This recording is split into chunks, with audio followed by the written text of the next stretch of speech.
సద్గురు సాయినాథ్ మహారాజ్ కి జై.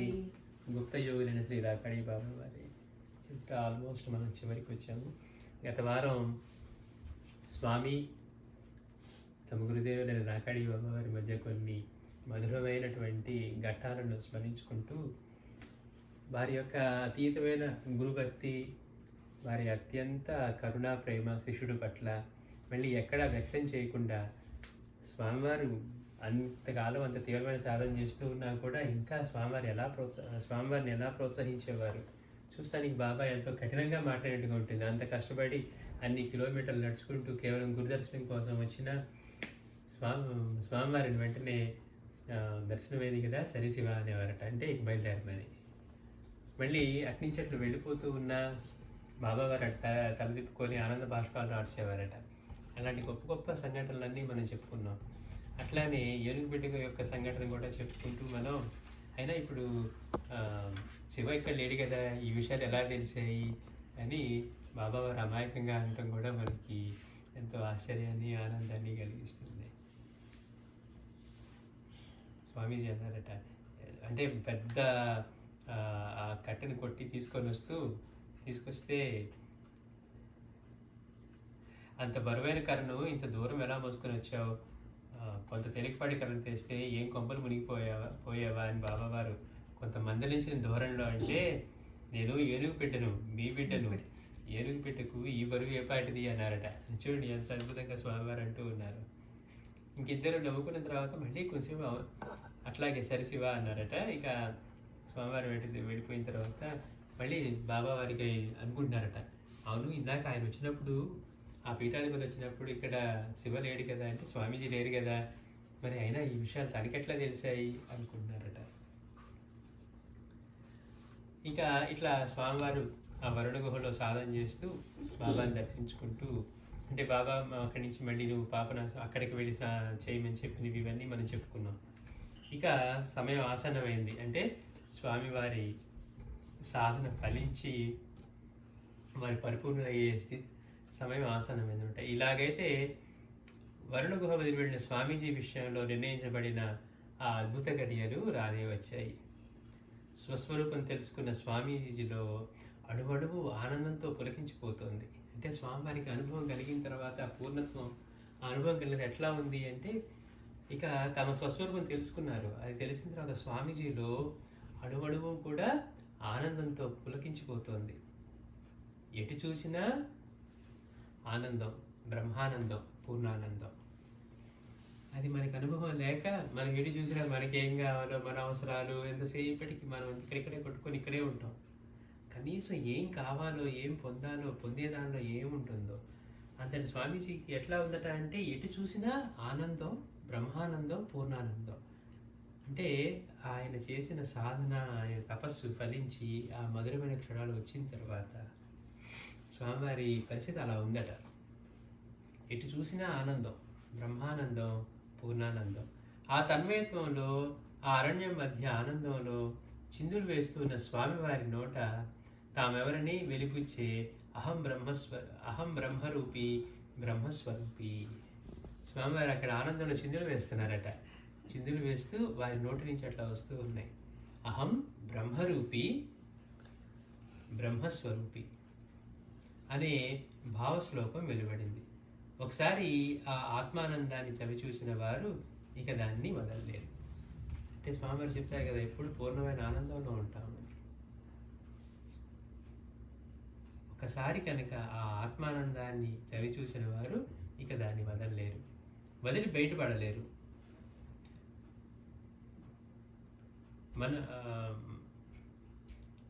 మన పరికల్పితమైన ఈ మాయా ప్రపంచంలో మరలా అడిగిడి మసలటానికి వారి మనస్సు అసలు అంగీకరించదు. అంటే ఒకసారి పూర్ణత్వం చెందిన తర్వాత ఇక మళ్ళీ మామూలు దానిలోకి వచ్చి మామూలు వాటిలో పడి మనసు ఈ మామూలు ప్రపంచంలో పడి ఇక్కడ ఇట్లా నలగటానికి కానీ ఉండడానికి కానీ మరలా అడుగిడి మసలటానికి అసలు వారి మనస్సు అప్పుడు అంగీకరించదు. అంటే ఒకసారి ఆ పూర్ణానంద స్థితి కలిగిన తర్వాత ఇంక ఏం చేసినా కానీ మళ్ళీ వెనక్కి వెళ్ళడం అనేది ఉండదు. అందుకే వారు నిరంతరం పారవస్య దివ్యోన్మాద స్థితిలో ఉండిపోతారు. అంటే ఎందుకు మహాత్ములు ఎప్పుడు బాబా కూడా అలానే ఉండేవారు. ఎప్పుడు అంటే మాస్టర్ అంటారు, ఆయన అట్లా అందరితో మాట్లాడుతూ ఉన్నా కానీ ఆయన మళ్ళీ ఏకాంతవాసే. సాయినాథుడు మనకు అనిపిస్తుంది, అబ్బా బాబా బాగా వచ్చి చక్కగా మాట్లాడతారు, అన్నీ అడుగుతారు. అంటే రెండు స్థితులు ఒకే సమయంలో ఉన్నటువంటి అద్భుతమైన వారు అనమాట. అంటే ఆయన అందుకే నామవాళ్ళు కూడా మనం చెప్పుకునేది చంచలం లేనివాడు చంచలం ఉన్నవాడు అని. అంటే రెండు ఎట్లాంటి వాడు, నామం లేనివాడు, అన్ని రూపాలు అన్ని నామాలు తానే అయినవాడు. అట్లాంటి స్థితిలో ఉండేవారట బాబా. అంటే ఆయన ఎంతమంది వచ్చి భక్తుల్ని ఎందరు ఆదరిస్తూ ఉన్నా, ఎంత మాట్లాడుతూ ఉన్నా, ఎందరికి అనుగ్రహం చూపిస్తూ వాళ్ళ ప్రేమతో మాట్లాడుతూ ఉన్నా కానీ ఆయన మళ్ళీ మౌనంగా ఉండేవారే అంటారు. అంటే అలాంటి స్థితిలో ఉండేవారని. ఇక్కడ వీళ్ళు కూడా ఎప్పుడు ఎట్లా ఉంటారు అంటే నిరంతరం పారవస్యమైనటువంటి దివ్యోన్మాద స్థితి. అది మామూలు ఉన్మాదం కాదు, దివ్యోన్మాదం. అట్లాంటి స్థితిలో ఉండిపోతారు. ఇప్పుడు స్వామివారి స్థితి కూడా అదే. అంటే ఆ పూర్ణత్వం చెందిన ఆ ఘడియలు వచ్చిన తర్వాత, స్వామివారికి తమ స్వస్వరూపం తెలిసిన తర్వాత, ఆ ఆత్మానందం కలిగిన తర్వాత స్వామివారి ఆనందంలో తేలాడిపోతున్నారు అనమాట. ఎటు చూసినా ఆనందం, ఎటు చూసినా బ్రహ్మానందం, ఇక హైయెస్ట్ ఆఫ్ ద ఆనందం అనమాట. అట్లా పూర్ణానందం. అట్లా ఒకసారి పొందిన వారు మళ్ళీ వెనక్కి రావటం, వచ్చి మామూలుగా మళ్ళీ విషయాల్లో పట్టడం అట్లా ఉండదు. వారు మామూలుగానే లేరు. ఇంకా ఆత్మానంద స్థితి పొందిన తర్వాత ఇక మళ్ళీ వెనక్కి రావటం లేదు. ఇప్పుడు స్వామివారి స్థితి కూడా అదే. మహనీయులు ఇలాంటి మానసిక స్థితిని ఉపమానంగా హోమపక్షి జీవితంతో పోలుస్తూ ఇలా చక్కగా వర్ణించారు.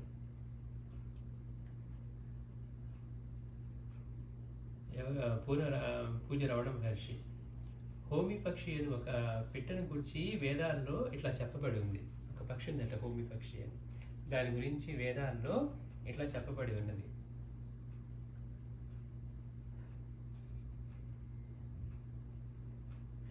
ఆకాశంలో అది మహోన్నత స్థానంలో నివసించును. వేదాల్లో చెప్పిన పక్షి గురించి చెప్తున్నారు. ఆకాశాన అది మహోన్నత స్థానంలో నివసించును, ఎప్పటికీ క్రిందకు రాదు. అంటే పైనే, ఆకాశంలో పైనే ఉంటుంది తప్పించి ఆ హోమి పక్షి ఎప్పటికీ క్రిందికి రాదు, భూమి మీదకు అసలే రాదు. అలా ఆకాశ గల్పమున తన గ్రుడ్లను విడవ అంటే ఎంత పైన ఉంటుంది అంటే, ఆకాశ మార్గంలో గుడ్లను విడిస్తే అవి మళ్ళీ నేల చేరేలోపే అవి బిడ్డలైపోతాయట. చూడండి ఎంత గమ్మత్ అంటే, ఎప్పుడు కిందకి రాదు, భూమి మీదకి అసలే రాదు. అది ఆకాశ గర్భంలో తన గ్రుడ్లను విడవ అవి క్రింద పడుచూ ఉండగానే మార్గ మధ్యంలో, అంటే ఎంత ఎత్తునుంటుందో చూడండి. అవి పైనుంచి కింద పడే లోపలే ఆ గుడ్డు కాస్త బిడ్డగా మారేంత, అట్లా మార్గ మధ్యంలోనే పిల్లలగును. అట్టి చిన్న పిల్ల వెలువడి మహావేగమున క్రింద పడిపోచుంటుందని గ్రహించి రివ్వున పైకి ఎగిరి ఆకాశంలో తన తల్లిని కలుసుకున్నాడు. వేదాల్లో చెప్పబడిన పక్షి హోమి పక్షి. అది ఎట్లా ఉంటుందంటే ఆకాశంలో అత్యంత ఎత్తులో ఉంటుందట. అంటే మహోన్నతమైన ఎత్తులో ఆ స్థితిలో ఉంటుంది. ఆకాశ మార్గాన పయనిస్తూ, మరి ఆకాశాన్ని మళ్ళీ కూర్చొని చెట్లు అలా ఉండవు కదా, పయనిస్తూనే ఉంటుంది. అది గుడ్లను విడిచినా కానీ ఆ గుడ్డు కిందకి, అంటే మార్గ మధ్యంలోనే పిల్లలు అయిపోతాయట. అయిపోయి పిల్లలు అవుతుంది, అమ్మో కిందకి స్పీడ్గా వెళ్ళిపోతున్నాను అనుకునే సమయంలో అది గ్రహిస్తుందట. ఆ చిన్న పిల్ల కూడా గ్రహించి రివ్వున పైకి ఎగిరి, అంత వెంటనే బిడ్డ అవగానే కూడా మామూలుగా రెక్కలకి పనిచేయాలి కదా, అయినా కానీ వెంటనే రివ్వున పైకి ఎగిరి తల్లిని చేరుకుంటుందంటే. అది కూడా అంటే అది కూడా పైన మళ్ళీ ఉన్నతంగానే జీవిస్తుంది. ఈ కథ ఎవరు చెప్పారు? రమణ భగవాన్. తన గుడ్లు కింద పడే లోపలే మళ్ళీ పిల్లలు అవుతాయి. అట్లా చిన్నపిల్లలు వెలువడి మహావేగంలో క్రింద పడిపోతుందని గ్రహించి రివ్వున పైకి ఎగిరి ఆకాశానున్న తన తల్లిని కలుసుకున్నాడు. వరుణ గుహలో స్వామివారు లేరనే విషయం సర్వజ్ఞులైన బాబా వారికి తెలుసు. అలా అరణ్య మధ్యలో వారు ఏ ప్రాంతంలో ఉన్నది కూడా వారికి తెలుసు. స్వామివారిని తోడుకొని రమ్మని దొరై రాజు గారిని పంపారు. అంటే స్వామివారు ఇక అప్పుడు దాకా బాబా ఏం చెప్తున్నారు, శివ సాధన ఇంకా ఇది చేయాలి, నువ్వు తొందరగా మనం స్వస్వరూపాన్ని తెలుసుకోవాలని చెప్పి స్వామివారిని బాగా పుష్ చేస్తూ ఉన్నారు. ఒక విధంగా బాగా చదివేవాడు ఇంకా చదువు అని చెప్పినట్టుగా స్వామివారు అంత తీవ్రమైన సాధన చేస్తూ ఉన్నా కానీ ఇంకా సాధన చేయాలి మనం అని చెప్పి స్వామివారిని బాగా ప్రోత్సహిస్తూ ఒక విధంగా పుష్ చేస్తూ ఉన్నట్టుగా ఉండేవారు. ఇక తన శిష్యుడు ఏ స్థితిని పొందారో ఆయన తెలియకుండా సర్వజ్ఞుడైన గురువుకి తెలుసు. ఇప్పుడు స్వామివారు ఏ స్థితిలో ఉన్నారో, గుహలో లేరు, ఎక్కడున్నారు, అరణ్యంలో ఉన్నారు, ఆయన ఆనందంలో చిందులేస్తూ ఉన్నారు, అహం బ్రహ్మరూపి బ్రహ్మస్వరూపి అని ఇట్లా చేస్తూ ఉన్నారని చెప్పి, సరే వెళ్ళి స్వామివారిని తోడుకొని రా అని చెప్పి దొరైరాజు గారిని రాకాడి బాబా వారు పంపించారంట అరణ్యానికి. బ్రహ్మానందంలో కరిగిపోయి బాహస్పతిలో లేని స్వామీజీని బలవంతంగా మేల్కొల్పడానికి భయపడి అతను వెనుదిరిగి వెళ్ళి ఆ విషయం బాబా వారికి తెలియజేశారు. అంటే ఎలాంటి స్థితిలో ఉన్నారు? దివ్యమైన ఉన్మాద స్థితిలో ఉన్నారు. బాహ్య స్థితి తెలియట్లేదు. మాస్టర్ అంటారు, ఆయనకి బాబా దగ్గర అనుభవం కలిగిన తర్వాత షిరిడీలో కాలేజీలో లెక్చరర్గా చేస్తూ ఉన్నప్పుడు మనసు ఊరికి ఏకాగ్రమైపోతూ ఉండేదట. అంటే బాహ్య ప్రజ్ఞ లేకుండా తెలియకుండా ఉండేదట. దాన్ని ప్రజ్ఞ తెలుపుకోవడం కోసం ఆయన ఆటలాడుతూ క్రికెట్ ఆడుతూ అంటే ఎప్పుడు ఒక యాక్టివిటీ చేస్తూ బహిర్ముఖులు అయి ఉండాల్సి వచ్చేదట. అంటే అట్లా ఉండేది. అంటే అనుభవం ఎట్లా ఉంటుంది? స్వామీజీకి ఇట్లాంటి పూర్ణస్థితి కలిగేసరికి ఇక అసలు పట్టించుకునే స్థితిలో లేరు. ఆయన బ్రహ్మానందంలో మునిగిపోయినారు, చక్కగా చిందులు వేస్తున్నారంటే స్వామీజీ. తర్వాత ఈ వెళ్ళి బ్రహ్మానందంలో కరిగిపోయి బాహ్యస్థితిలో లేని స్వామీజీని బలవంతంగా మేల్కొల్పడానికి భయపడి అతను మళ్ళీ వెనుతిరిగి వెళ్ళిపోయాడు. బాబావారు పంపించారని వచ్చాడు, కానీ స్వామీజీని మేల్కొల్పడానికి కూడా ధైర్యం జరగదంట. స్వామివారు ఆ స్థితిలో ఉన్నారు. అట్లా వెళ్ళి బాబావారికి తెలియజేశారు. ఆత్మసాక్షారం పొందిన తన శిష్యుడు అంతర్ముఖుడై అతీత పారవస్య భూమికలో ఆత్మానందాన్ని అనుభవిస్తున్నారని బాబావారికి అర్థమైంది. వారికి ఒకందుకు ఆనందము, మరొకందుకు ఆందోళన. బాబావారికి వారి స్థితి అంటే అర్థమైంది. ఇప్పుడు స్వామీజీ ఎలాంటి స్థితిలో ఉన్నారు. ఒకందుకు ఆనందం, అలాంటి స్థితిని ఆయన పొందారని మరొకటి ఆందోళన. ఆధ్యాత్మికంగా తమ శిష్యుడు అంతటి అత్యున్నత శిఖరాలను అందుకున్నందుకు ఆనందము. 10 మందికి ఆత్మతత్వాన్ని ఉపదేశించి వారు ధరించే తరుణోపాయం చూపవలసిన కారణ జన్ముడు కర్తవ్యం మరిచి ఇలా అడవి తల్లి గుడికి అంకితమైపోతే ఎలా అనేది ఆందోళన. అంటే బాబాకి తెలియకుండా ఎలా ఉంటుంది? ఆయన స్వామీజీకి గురువుగా వచ్చారంటేనే తన శిష్యుడి యొక్క ఆయన కార్యక్రమం అంతా, అవతార కార్యం అంతా తెలిసే ఉంటుంది. అప్పుడు తన శిష్యుడు ఇంతటి స్థితి పొందారు అని చెప్పి ఆనందంలో ఉన్న సమయంలోనే అంతటి స్థితి పొందిన తన శిష్యుడు అన్నీ మరిచి, అంటే తన అవతార కార్యం కూడా మరిచి ఆనంద స్థితిలో ఉండి అడవిలోనే ఉండిపోయి 10 మందికి చేయాల్సిన స్వామివారు 10 మందికి తరించే తరుణోపాయం చూపవలసినటువంటి కారణ జన్ముడు కర్తవ్యాన్ని మర్చిపోయి అలా అడవి తల్లి గుడికి అంకితం అయిపోతాడని చెప్పి ఆందోళనట. తన పుత్రుడు సమాజ శ్రేయస్సుకై పాటుపడి యోగి కావాలనే కలలు కనేవారు. స్వామి తండ్రి గారైన సుబ్రహ్మణ్య శాస్త్రి గారు కూడా. అంటే స్వామీజీ చెప్తూ తన తండ్రి గురువులా ఉండేవారు. మొదటి గురువు అయినప్పటికీ కూడా ఆయన లక్ష్యం అంటే ఈయన 10 మందికి ఉపయోగపడాలి, గొప్ప యోగి అయ్యి స్వామీజీ వారికి వీళ్ళకి ఉపయోగపడాలి అనేదే స్వామీజీ యొక్క తండ్రి గారి కోరిక కూడా. సమాజ శ్రేయస్సుకై పాటుపడే యోగి కావాలనే కలలు కనేవారు స్వామీజీ తండ్రి గారు అయినటువంటి సుబ్రహ్మణ్య శాస్త్రి గారు. వారి కలలు ఫలించేందుకైనా శిష్యుని సమాజ స్థితి నుండి మేల్కొల్పాలని, తదనంతరం కొంతకాలమైన తపోస్థానానికి దూరంగా ఉంచాలని నిశ్చయించుకున్నారు బాబావారు. ఇంక ఇట్లా కాదు, స్వామీజీని అట్లా ఉంచామంటే ఆయన అట్లానే అంతర్ముఖులయ్యి అట్లాంటి సమాజ స్థితిలో, ఆనంద స్థితిలో అక్కడే అడుగు తల్లి ఒడిలోనే ఉంటారు. అట్లా కాదు, వాళ్ళ తండ్రి గారి కోరిక కూడా స్వామీజీ సమాజ శ్రేయస్సుకై గొప్ప యోగి అయ్యి నలుగురిని, అంటే అందరినీ అలా తరించే మార్గాన్ని బోధిస్తూ దాంట్లోకి వెళ్ళాలని. కనుక ఎట్లయినా సరే స్వామీజీని మేల్కొల్పి ఆ తపో స్థానానికి దూరంగా ఉంచాలని చెప్పి బాబావారు నిశ్చయించుకున్నారు. బ్రతిమారిన భోంచేయకుండా ఏదో దీర్ఘంగా ఆలోచిస్తూ దొరైరాజు గారి తోటలో ఉన్న ఒక మంచినీటి చలమ వద్ద చీకటి పడినా లేవకుండా అలానే వారు కూర్చున్నారు. రాకాడి బాబావారు శిష్యుడితో ఆత్మానుసంధానం గావించి చేతిలోకి చిమ్టా తీసుకొని బాబావారు లయబద్ధంగా వాయించసాగారు. చూడండి గమ్మత్తు. అంటే మనలాగా మనం మాట్లాడుకోవాలంటే ఫోన్ కావాలి, లేకపోతే మనిషి పక్కన ఉండాలి. వాళ్ళు మాట్లాడుకోవాలంటే ఏముందండి, వాళ్ళు ఒకే స్థితిలో ఉంటారు. అందుకని శిష్యునితో ఆత్మానుసంధానం గావించారు. చేతిలో ఒక చిమ్టా తీసుకున్నారట. తీసుకొని దాన్ని లయబద్ధంగా వాయించసాగారు. అచ్చటి అడవిలో సమాధి స్థితిలో ఉన్న స్వామివారి సమాధి స్థితి భంగమై మెల్లమెల్లగా బాష్పశుద్ధి రాసాగింది. అంటే ఈయన చిమ్టాని వాయిస్తూ చిన్నగా ఇక్కడ శబ్దం చేస్తే అక్కడ అరణ్యంలో ఉన్న స్వామీజీ అంతర్ముఖులై సమాధి స్థితిలో ఉన్నవారు, అంటే బాహ్య స్మృతి లేకుండా అంతటి ఆత్మానందంలో తేలిపోయి ఉన్న స్వామీజీకి అప్పుడు ఆ సమాధి స్థితి భంగమైందట. అవి మెల్లమెల్లగా బాహ్యస్థితిలోకి రాసాగారు. ఆకలి కొన్ని తల్లి ఆవు దగ్గర కడుపారా పాలు త్రాగుతున్న లేగిదూడను కనికరం లేకుండా ఎవరో కంఠానికి త్రాడు కట్టి లాక్కొని పోతున్నట్లు అనిపించింది. అంటే అంత ఆత్మానందంలో ఉన్న వారిని అందులో నుంచి భంగం చేయడం అంటే ఎట్లా ఉందట అంటే, ఒక చిన్న లేగదూడను అది తల్లి దగ్గర పాలు తాగుతూ ఉంటే ఎవరో కర్కశంగా దానికి మెడకి కనుక తాడు కట్టి గట్టిగా లాక్కెళ్ళిపోతే ఎలా ఉంటుందో అలా అనిపించిందట. అంతలో లయబద్ధమైనటువంటి ఒక చిమ్టా ధ్వని అత్యంత చెరువులో వీణులు విందుగా వినిపించసాగింది.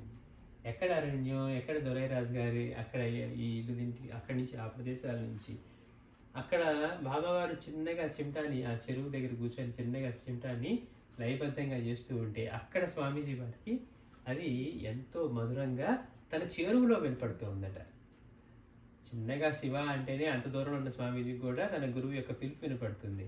అలాంటిది బాబా సంకల్పించి ఆ చిమ్టాని అలా స్వామీజీ వారి కోసం అలా చేస్తూ ఉంటే వారికి వినపడకుండా ఎలా ఉంటుంది? ఆ చిమ్టా ధ్వని అత్యంత చెరువులో వీరుడు విందుగా వినిపించసాగింది. ఆ ధ్వని తనకు సుపరిచితమే. ఈ ధ్వని బాబావారిది వాయిస్తున్నారని తెలిసిపోయింది. అది బాబావారు చిమ్టా వాయించే పద్ధతే. బాబావారు వచ్చారేమోనని ఆశగా కన్నులు తెరిచి చూశారు. అప్పుడు కూడా చూడండి, ఏదో ఇన్నాళ్ళు గురువుని సేవిస్తూ ఉన్నారు, ఆ స్థితి పొందడానికి అనుకుందాం. ఆ స్థితి పొందిన తర్వాత కూడా అమ్మాయి బాబా వచ్చారని చెప్పి, అంటే కడుపు నిండిన తర్వాత కూడా ఎట్లా ఉంటుందో అలాంటి స్థితిలో ఉన్నవారు కూడా మళ్ళీ గురువు దగ్గరికి వచ్చేసరికి మళ్ళీ అదే శ్రద్ధ, బాబా వారు వచ్చి ఉంటారేమో అని ఆశగా చూశారట. కన్నులు తెరిచి చూశారు, కానీ ఇది ఎవరూ కనిపించలేదు. అయినా ఆ సుపరిచిత ధ్వని తరంగాలు ఆగకుండా అలా గాలిలో తేలాడుతూ స్పష్టంగా వినిపిస్తూనే ఉన్నాయి. తనను గురుదేవులు రమ్మని పిలుస్తున్నారని స్వామీజీకి అర్థమైంది. అయితే అప్పటికప్పుడే ఆ రాత్రి వేళలోనే అంతే, ఎప్పుడైతే ఇంకా దానికి స్వామివారు ఇలా అనుకున్నారో వెంటనే రాత్రికి అప్పటికప్పుడే బయలుదేరారట చీకట్లో.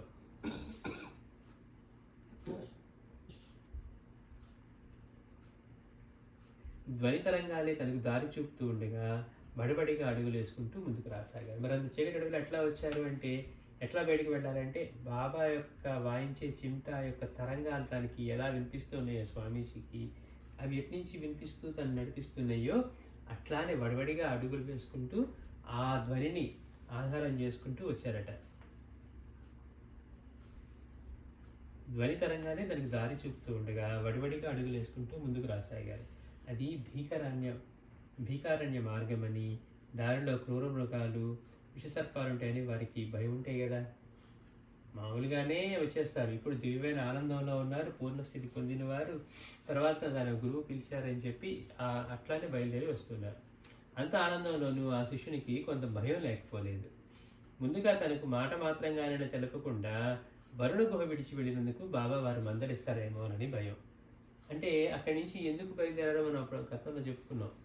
అందరూ వచ్చేవారట, అక్కడికి వచ్చి నమస్కారం చేస్తూ లేకపోతే బయట వారికి ఏదైనా నైవేద్యం పెట్టి, అంటే ఈయన గుహలో అక్కడ అట్నుంచి అటు వెళ్ళేవాళ్ళు అక్కడ స్వామివారు తపస్సు చేసుకుంటున్నారు అని చెప్పి బయట నుంచి నమస్కారం చేసుకోవడం, పండు లేకపోతే ఏదో పెట్టి వెళ్ళటట్లు చేస్తూ ఉన్నారట. వాళ్ళ ప్రేమకి స్వామివారు కరిగిపోయినా కానీ తన తపస్సాధనకి అది అంతరాయంగా ఉందని చెప్పి స్వామివారు అక్కడి నుంచి మళ్ళీ పక్కకు వెళ్ళారనమాట. అందుకని గురువు చెప్పకుండా వెళ్ళారని బాబావారి కోపం వచ్చి ఉంటుందేమో, నేను చెప్పకుండా వెళ్ళారనుకుంటున్నారట. ఎందుకంటే తనకు మాట మాత్రంగానైనా తెలపకుండా వరుణ గుహ విడిచి వెళ్ళినందుకు బాబావారు మందలిస్తారేమోనని భయం. చిన్నపిల్లవాళ్ళలాగా. అరుణోదయం ఇంకా కాలేదు, ముసిరిన మసక చీకట్లు ఇంకా వీడలేదు. అట్లా రాత్రి బయలుదేరిపోయారు కదా. దారి చూపుతూ వచ్చిన ధ్వని తరంగాలు బాబావారి చెరుకు రాగానే ఆగిపోయాయి. ఆప్యాయత ఉట్టిపడే స్వరంతో వారు, వెనుదిరిగి చూడకుండానే వచ్చావా శివ అని అడిగి తమకు పాద నమస్కారం చేసిన శిష్యుడిని పైకి లేవదీసి గాఢ ఆలింగనం చేసుకున్నారు. స్వామివారు రాగానే బాబావారిని చూసి వారికి పాద నమస్కారం చేసుకుంటూ ఉంటే ఆయన వెనక్కి తిరిగి కూడా చూడలేదట. వచ్చినప్పుడు చూడకుండానే వచ్చావా శివ అన్నారట స్వామీజీని. అని తమ పాద నమస్కారం చేసుకున్న శిష్యుడిని పైకి లేవదీసి గాఢ ఆలింగనం చేసుకున్నారు. విజయం చేకూరాలంటే మేనమేషాలు లెక్కిస్తూ కాలయాపన చేయకుండా ధైర్యంగా ముందడుగు వేయాలి. రాకడి బాబా వారు కూడా అట్లానే చేస్తారు కదా. మందాకిని పర్వత గుహల్లోకి వెళ్ళిపోతారు ఆయన అట్లానే అనుకుంటారు, అయ్యో నేను గురువు చెప్పకుండా వచ్చాను, నిత్యానంద బాబాను కోపిస్తారేమో ఆయన చెప్పలేదు అని అనుకుంటారు. అంటే అక్కడ కూర్చొని సాధన చేయమంటే అక్కడి నుంచి వారు వెళ్తారు కదా. మందాకిని ఆ పర్వత గుహల్లోకి వెళ్ళి వారు అక్కడ తపస్సు చేసుకొని ఆ పూర్వత్వం చెంది మళ్ళీ ఇక్కడికి బయలుదేరి వస్తారు. తమ శిష్యుడు కూడా వరుణ గుహ నుంచి ఇక్కడికి వెళ్ళారు. అందుకని స్వామీజీకి మనసులో ఈ ఆలోచన ఉంది కదా, అంటే నేను బాబాకి చెప్పకుండా నేను ఆ వరుణ గుహని విడిచి ఇటు వెళ్ళాను కాబట్టి బాబావారు మందలిస్తారేమో అని అనుకుంటూ ఉంటే ఆ మనసులో ఉన్న సంకోచానికి అప్పుడు దానికి తగ్గట్టుగా బాబావారు మాట్లాడుతున్నారు. విజయం చేకూరాలంటే మేనమేషాలు లెక్కిస్తూ కాలయాపన చేయకుండా ధైర్యంగా ముందడుగు వేయాలి. శివ నీవు చేసింది అదే, అందుకు భయపడేది ఏముంది? నువ్వు చేసింది అదే పని, మేనమేషాలు లెక్క వేస్తూ కూర్చోకుండా విజయం చేకూరాలని. అందుకు భయపడమేలా? అకుంఠిత దీక్షతో సాధన చేసి అమ్మ అనుగ్రహాన్ని చూడగొని ఆత్మ సాక్షాత్కారాన్ని పొందిన అదృష్టశాలివి. శిష్యుడివైన నీవు సాధించిన దివ్యానంద సంధాయకమైన ఈ ఘన విజయం కంటే గురువుగా నేను కోరే గురుదక్షిణ ఏముంటుంది? అంటే నువ్వు భయపడుతున్నావు, కానీ నిజానికి నువ్వు చేసింది ఎంతో గొప్ప విషయం. ఇందులో భయపడటానికి ఏముంది? పైగా అంత తీవ్రమైన సాధనతోటి దీక్షతోటి అకుంఠిత దీక్షతో సాధన చేసి అమ్మ అనుగ్రహాన్ని చూరగొని ఆత్మ సాక్షాత్కారాన్ని పొందినటువంటి అదృష్టశాలివి. శిష్యుడివైన నీవు సాధించిన దివ్యానంద సంధాయకమైన ఈ ఘన విజయం కంటే గురువుగా నేను కోరే దక్షిణ ఏముంది అంటూ తమ శిష్యుని అభినందనలతో ముంచారు. వారు అప్పుడు గురుదేవా ఇదంతా మీ చలవే అని నమ్రతగా అన్నారు. ఇలాంటి మరొక సంఘటన మరికొన్ని రోజులు గడిచాక మళ్ళీ జరిగింది. స్వామివారు అప్పుడు తిరుక్కురం గుడి దగ్గర ఉన్నటువంటి ఊరి దగ్గర ఉన్న శ్రీ మలై నంబి కోవిల్లో ఉన్నారు. వారు పరమ పవిత్రమైన అంబికా పాదంలో తమ దేహం చాలించాలనుకుని ఒకరోజు అర్ధరాత్రి వేళలో ఒక అడుగు వేయగానే శ్రీ బాబావారి మధురమైన చిమ్టా ధ్వనితో పాటు ఆగుశివ నేను వస్తున్నాను అన్నారు.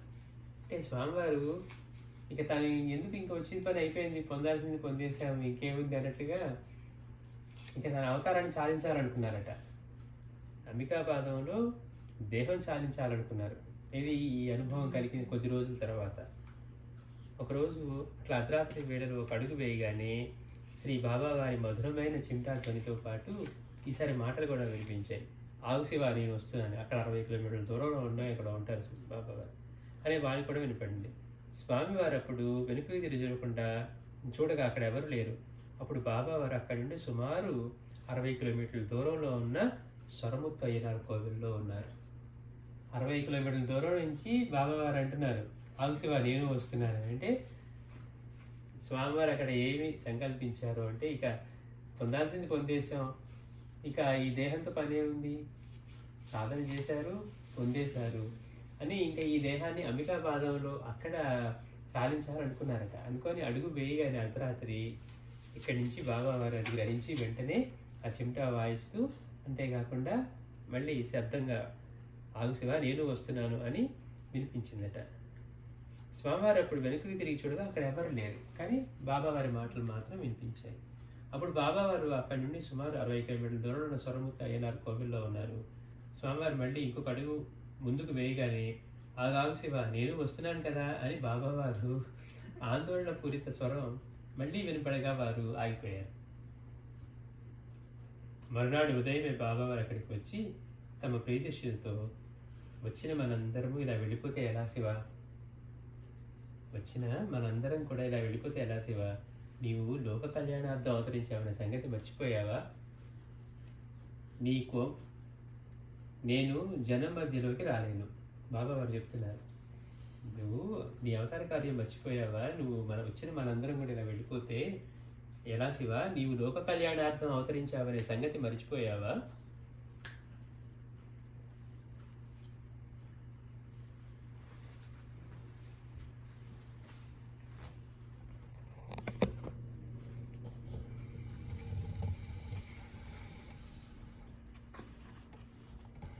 నేను జనం మధ్యలోకి రాలేను. నా ఈ రూపంలోని సున్నిత హృదయం కంటే నీ కోమల స్వరూపంలోని కఠిన హృదయం అందుకు తగినది. బాబావారు చెప్తున్నారు, నేనేమో జనాల మధ్యలోకి రాలేను. నా ఈ రూపంలోని సున్నిత హృదయం కంటే కూడా చూస్తానికి ఎంతో కోమల స్వరూపంగా ఉన్నటువంటి స్వామివారి గురించి చెప్తున్నారు. నీ కోమల స్వరూపంలోని కఠిన హృదయం అందుకు తగినది, కాబట్టి నీ అవతార కార్యం సాగించు శివ అని ఆ ప్రయత్నం నుండి తన శిష్యుణ్ణి విరమింపజేశారు. అంటే తన దేహాన్ని సాధించాలని స్వామివారు అనుకున్న దాని నుంచి చెప్తున్నారట. అంటే చూడండి, చూస్తానికి గంభీరంగా కనపడే రాకాడి బాబా వారేమో సున్నిత హృదయులు, చూస్తానికి అత్యంత కోమల స్వరూపంగా కనపడే స్వామీజీనేమో కఠిన హృదయులు అని చెప్తున్నారు. అందుకు కాబట్టి నీ అవతార కార్యం కొనసాగించు శివ అని ఆ స్వామివారి యొక్క ప్రయత్నాన్ని విరమింపజేశారు. యాదృచ్ఛికమే అయినా తాను కూడా ఒకప్పుడు ఇలాంటి అనుభవాన్నే చూశారు. గోదడి బాబా సమాధి చెంత అమ్మ అందించిన ఆహార పదార్థాలు ఆరగించి తను ఇలా భయపడుతూనే గురువు గారిని దర్శించడము, గురుదేవులు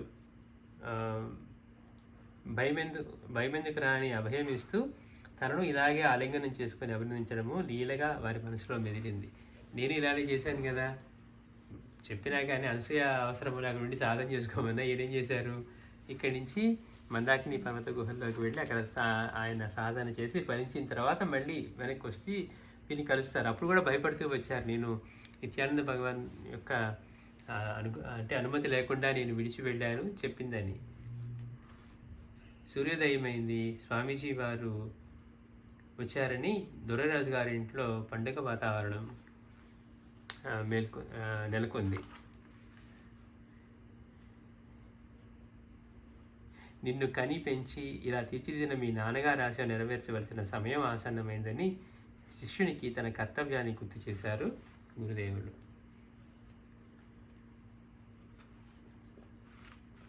జాతిరత్నమైన సానపెట్టక ప్రకాశించదని సువర్ణమైన నిప్పుతో కాల్చక శుచితో కొట్టకనే ఆభరణం కాగలదు అని ఈ విషయం బాబావారికి బాగా తెలుసు. అందుకే తమ శిష్యరత్నమైన స్వామీజీ గురుభక్తి, కార్యదక్షత ఏపాటితో కొంత పరీక్షించాలని సంకల్పించారు. అందుకే ఒకనొక నాడు క్షేత్ర దర్శనమనే నెపంతో శిష్య సమేతంగా బయలుదేరి ఒక గ్రామ సమీపాన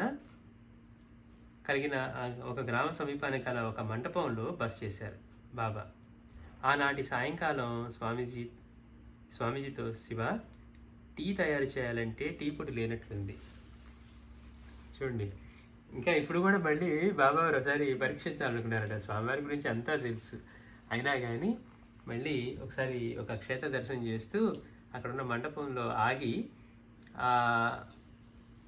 ఆనాటి సాయంకాలం స్వామీజీ, ఎందుకంటే రాకాడి బాబా వారు మనకి టీ తాగేవారు కదా, బ్లాక్ టీ, అందుకని అంటున్నారట, శివ, టీ తయారు చేయాలంటే టీ పొడి లేనట్లుగా ఉంది, ఆ గ్రామానికి వెళ్ళి తీసుకొని రా అని ఆజ్ఞాపించారు. అలాగేనంటూ ఆ గ్రామానికి వెళ్ళిన స్వామీజీ మార్గ మధ్యంలో ఒక వాగు అడ్డం వచ్చింది. ఆ గ్రామానికి వెళ్ళి తీసుకురమ్మన్నారు. కానీ ఆ గ్రామానికి వెళ్ళాలంటే దారి మధ్యలో ఒక పెద్ద వాగు అడ్డం వచ్చిందట. ఆ గ్రామానికి వెళ్ళి టీ పొడి తీసుకురావాలంటే తప్పనిసరిగా ఆ వాగు దాటి అవతలి ఒడ్డుకు చేరాల్సిందే.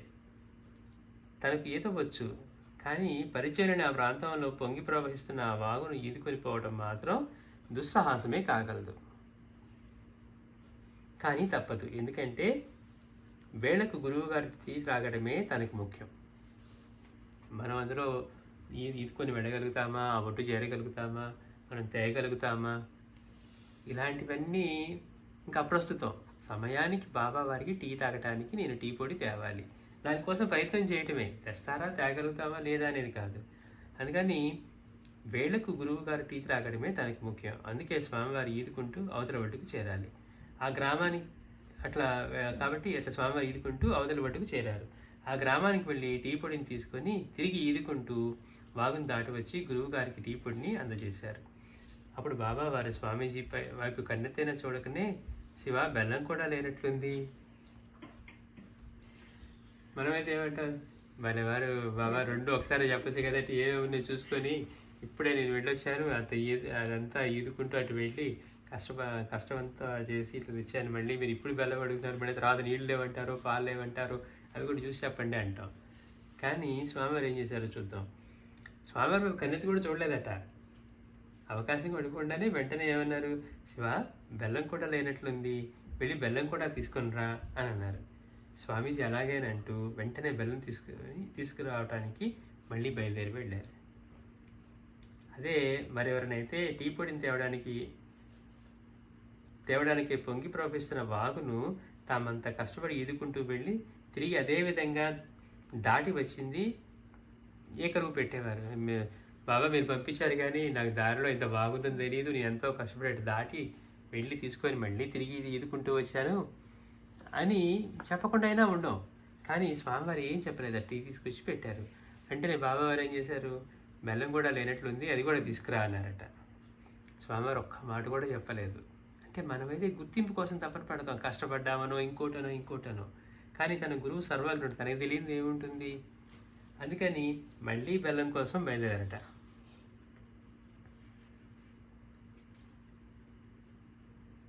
ఏకరువు పెట్టేవాళ్ళు. అంతేకాదు, అంత శ్రమకు వచ్చి టీ పొడి తెచ్చిన వెంటనే మళ్ళీ వెళ్ళి బెల్లం కూడా తీసుకున్నామంటే, ఆ విషయం ముందే చెప్పుంటే టీ పొడి బెల్లం రెండు ఒకేసారి తెచ్చేవాడిని కదా అంటూ సహజంగా కొంత అసహనం ప్రదర్శించేవాళ్ళు.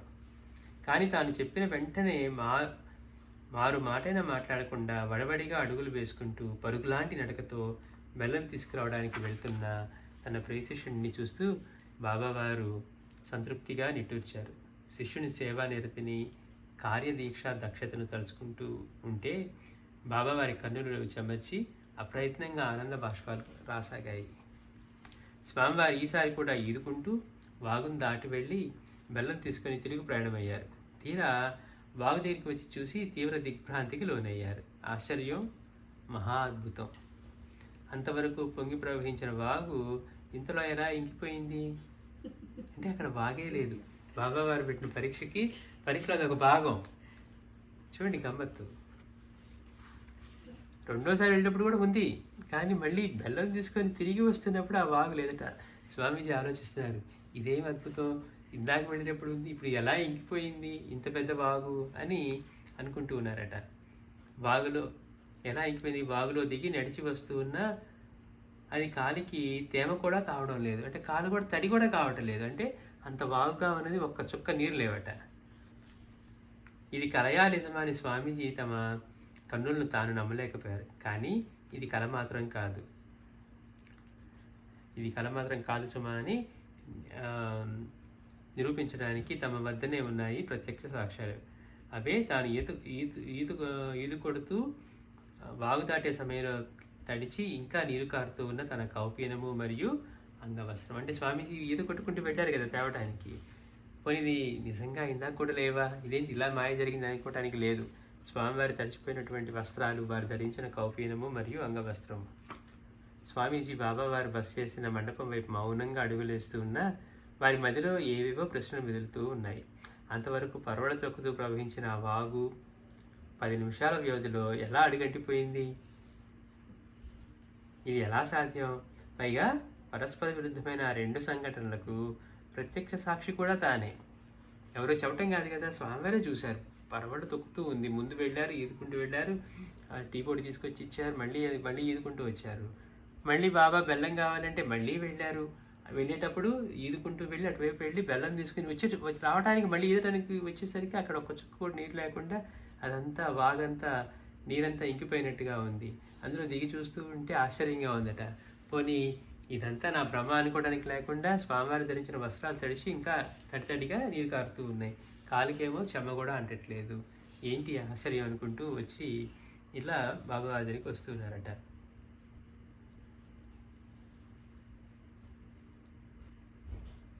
అంతలో టీ తయారైంది. అప్పుడు బాబావారు పరమాత్మతత్వం అప్రమేయం శివ, అలాగే దైవదత్తమైన దివ్యానుభూతులు కూడా తర్కానికి శాస్త్రానికి అందవు. తాత్విక దృష్టితో చూడవలసిన విషయాలను వ్యవహార దృష్టితో విశ్లేషించటం వృధా ప్రయాసే కాగలదు. అంటే బాబావారిని అడగలేదు, కానీ బాబావారు చెప్తున్నారు పరమాత్మతత్వం అప్రమేయం అప్రమేయం శివ, అలాగే దైవదత్తమైన దివ్యానుభూతులు కూడా మనం ఎలా జరిగింది, బాబా గాల్లో ఎలా నడిచారు, లేకపోతే అక్కడెక్కడో వాయిస్ ఉంటే ఇక్కడ ఎలా వినపడింది, ఇట్లాంటి మన తర్కానికి అందం. మనం ఏదో మేము లాజికల్గా ఇలా జరగాలి, మేము కళ్ళతో చూసాం, కళ్ళలో చూసేది కళ్ళలోని శక్తి కూడా మనకు తెలియదు. కానీ మనం కళ్ళు అని మీరు కళ్ళు మూసి నిద్రపోతున్నప్పుడు అన్నీ చూస్తూ ఉన్నాం కదా, మరి చూసే శక్తి ఏది? మేము లాజికల్గా మాట్లాడతామంటే అసలు అంత పూర్తి ఇల్లాజికల్ అయిపోతుంది. అంటే మనకి తెలియని దాన్ని కూడా మనం ఏదో మేము గొప్ప లాజిక్ అనుకోవటం. అందుకే బాబా అంటున్నారు తర్కానికి శాస్త్రానికి కూడా అందం దివ్యమైన అనుభూతులు ఏవైతే ఉన్నాయో దైవదత్తమైనటువంటివి అని చెప్తూ, తాత్విక దృష్టితో చూడవలసిన విషయాలను వ్యవహార దృష్టితో విశ్లేషించుకుంటే అది వృధా ప్రయాసే కాగలదు. అందున అవసరమైన ఆలోచనలు మాని వచ్చి టీ తాగి వెళ్ళమని చెప్పారు. భావగర్భితమైన బాబావారి ఆ మాటలతో స్వామివారి చిక్కుముడి విడినట్టయి తన సంశయాలకు సరియైన సమాధానం దొరికినట్లయి ఆ కనులు ఆనందంతో మెమెలా మెరిశాయి. అంటే శిష్యుడైన తన గురు సేవా నిరతిని పరీక్షించడానికై ఇది తమ గురుదేవులు కావాలనే సంకల్పించిన ఒక అనుగ్రహ లీలా మాత్రమేనని స్వామివారికి స్పష్టమైంది. అంటే మనం శ్రీ గురు చేతిలో చూస్తాం, సాయం దేవుడిని పంపించినప్పుడు ఆ పవన్లు మేమే పంపేమన్నారు, ఎవరు వెంటబడుతున్నాయి అనుకుంటున్నారు. అప్పుడు దాకా అక్కడ ఎట్లా ఉంది, ఉధృతమైన వర్షం, చలిగాలి వీచి అంతా చిమ్మ చీకటి ఇలా ఉంది. కానీ మళ్ళీ ఆయన పరీక్ష అయిపోయి వచ్చేటప్పటికి ఎట్లా ఉంది అక్కడంటే పండు వెన్నెలతోటి వేదఘోష వినపడుతూ, అంటే గురువు యొక్క లీల ఎలా ఉంటుందంటే ఇట్లా ఉంటుంది.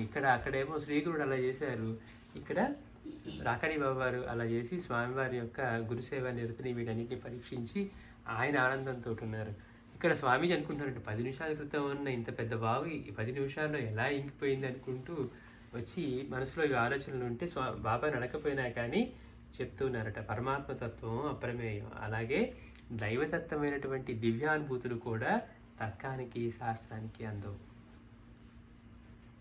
కనుక అందుకని దాని గురించి ఆలోచించి వృధా ప్రయాసమే కాగలదు, వచ్చి ఆలోచనలు మారి టీ రాగి వెళ్ళని చెప్పి బాబావారు స్వామీజీని పిలిచారట. అప్పుడు భావగర్భితమైనటువంటి ఆ మాటలతో స్వామివారికి చిక్కుముడి వీడినట్లై తన సంశయాలకు సరైన సమాధానం లభించింది. అంటే ఇది బాబావారు కావాలని పెట్టిన పరీక్ష, ఇదంతా కూడా వారి దానిలోదే అని తమ గురుదేవులు కావాలనే సంకల్పించిన ఒక అనుగ్రహ లీల మాత్రమేనని స్వామివారికి స్పష్టమైంది. అలాగైతే తన మార్గమధ్యంలో వాగు పొంగి ప్రవహించడము, కేవలం 10 నిమిషాల వ్యవధిలోనే అంతటి ప్రవాహము అడిగంటిపోవడము అంతా సంకల్ప సిద్ధులైన తమ గురుదేవుల యొక్క సంకల్ప బలంతో సంభవించిన సృష్టి స్థితి లయలేదన్నమాట. చూడండి, అంటే ఆ వాగు రావటము, సృష్టించబడటము, వాగు ప్రవహించడము, మళ్ళీ వాగు అక్కడ లేకుండా పోవటం అంటే లయమవటం, ఇవన్నీ కూడా వారి యొక్క సృష్టి స్థితి. అంటే సంకల్పం మాత్రాన వాగుని సృష్టించి ప్రవహింపజేసి మళ్ళీ లయింపజేశారు. ఇవన్నీ తన గురుదేవులు సంకల్పించి చేసినవి అనుకొని ఆనాడు వరుణ గుహలో తీవ్ర తపో సాధనలో ప్రాయోపవేశానికి సిద్ధమయ్యిన తనకు సంకల్పం మాత్రాన ఆహార పదార్థాలు సృష్టించి ఇచ్చి పునర్జన్మని ప్రసాదించారు. ఈనాడు త్రిమూర్తులు నిర్వహించే సృష్టి స్థితి లయలకు పై విధంగా అవలీలగా ప్రదర్శించిన తన సద్గురుమూర్తి సామాన్యులు కాదనే సాక్షాత్తు త్రిమూర్తి స్వరూపులైన ఆ పరమాత్మ స్వరూపులైనని స్వామివారికి స్పష్టమైపోయింది. అంటే రాకడి బాబా వారు సాక్షాత్తు త్రిమూర్తి స్వరూపులైనటువంటి ఆ పరమాత్మ తత్వమే అని చెప్పి స్వామివారు ఇలా చెప్తున్నారు, స్పష్టమైపోయింది. అలా తమ సంశయ నివృత్తి కాగానే స్వామివారి తటాలను వెళ్ళి బాబావారి పాదాలకు ప్రణమిల్లి సంభ్రమాశ్చర్యాలతో తలమునుకలవుతూ వారి వైపు భావయుక్తంగా చూశారు.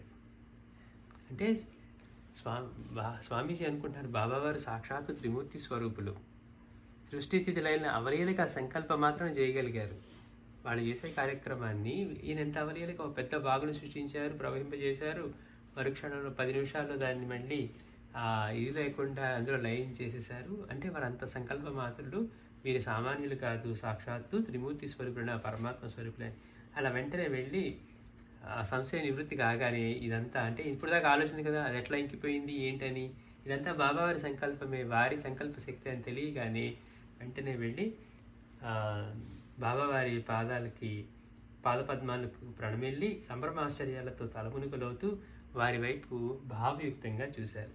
అందుకు ప్రతిస్పందనగా బాబా వారు ప్రసన్న వదనులై చిరునవ్వులు చిందిస్తూ శిష్యుని వంక ప్రశాంతపూర్వకంగా చూస్తూ, నీ ఊహ 100కి 100 పాళ్ళు సత్యమే సుమా అన్నట్లుగా భావయుక్తంగా తన తలని ఆడించారు.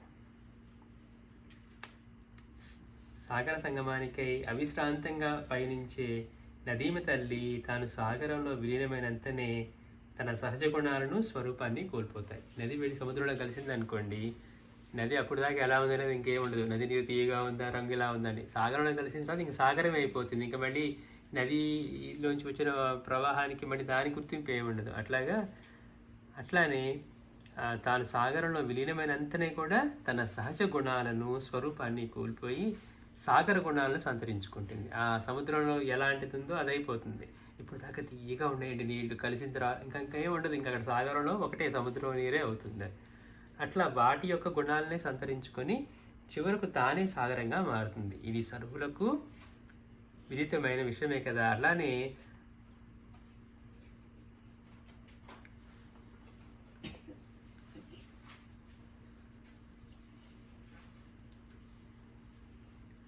మనకి గోచరించినటువంటి పరబ్రహ్మ అనే బ్రహ్మానంద సాగరంలో విలీనం కావాలని తప్పించే తాపసోత్తములు నిరంతరము ఆ సత్యాన్వేషణలో మునిగి ఉంటారు.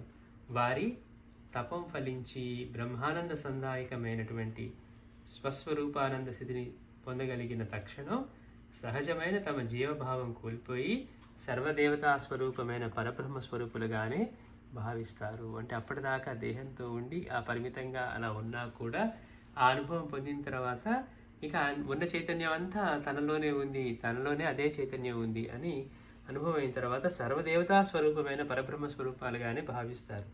అంతటి మహోన్నత స్థితిని అందుకోగలిగిన మహాత్ములు సంకల్పిస్తే సృష్టిలో వారికి అసాధ్యమైన పని ఏదైనా ఎలా ఉంటుంది? పంచభూతాలైన అట్టి మహనీయుల ఆజ్ఞలను శిరసా వహించాల్సిందే కదా. ఇది ఇక్కడ దాకా చెప్తూ శ్రీగురుడు గురించి మనకి నామధారకుడు ఏమన్నారో, గురువు యొక్క నీళ్ళు చెప్పడం ఎవరి తరము కాదు. సముద్రంలో ఇసుక రేణువులు ఏంటంటే ఎలా లెక్క పెడతాం? అందులో వారి కొన్ని దివ్యమైన నీళ్ళని స్మరించుకొని తృప్తి పడటమే. ఆయన యొక్క నీళ్ళు ఇక్కడితో అయిపోయాయి, బాబా వారు ఇన్నే చేశారంటానికి లేదు. మనం సాయినాథుడి చేతిలో చదువుకున్న మాస్టర్ గారు మన స్మరణ కోసం మనకు అందించిన దివ్యమైన ఘట్టాలే తప్పించి బాబావారు అసంఖ్యాకంగా అప్పుడు చేశారు, ఇప్పుడు చేశారు, ఎప్పటికీ చేస్తూనే ఉంటారు అని మనకి చెప్పినట్లుగా ఈ గ్రంథం కూడా ఇక్కడ పరిసమాప్తి కావడం లేదు. ఎందుకంటే ఈ గ్రంథానికి అసలు ఆరంభమే లేదు కనుక. ఇందులో వివరించబడిన విషయాల యొక్క ప్రారంభం ఎక్కడుందో వారికే ఎరుక. కాలాతీతులు పూర్ణపురుషుడి గురువు ఈ సృష్టి ప్రారంభం కాకముందే మనకు అందుబాటులో లేని విధంగా ఉన్నారు. అంటే బాబా చెప్పినట్టుగా అప్పుడు ఇప్పుడు ఎప్పుడు ఉన్నానని చెప్పినట్టుగానే ఇక్కడ కూడా మనకి సృష్టి స్టార్ట్ అవడానికి ముందే వారు ఉన్నారు. అలా మన ఊహకి అతీతమైన కాలం వరకు ఉంటారు కూడా. కనుక ఈ ప్రస్తుతం అంటే ఈ గ్రంథం ఇవాళ మనం కంప్లీట్ చేసుకుంటున్న బాబావారి లీలలు ఇవన్నీ అనంతం అసంఖ్యాకంగా ఉంటాయి. అప్పటికి ఇప్పటికీ ఎప్పటికీ జరుగుతూనే ఉంటాయి అని సాయిదాస్ గారు చెప్తూ ఉన్నారు మనకి స్వామీజీ. శ్రీ సచ్చిదానంద సద్గురు సాయినాథ్ మహారాజ్ కీ జై.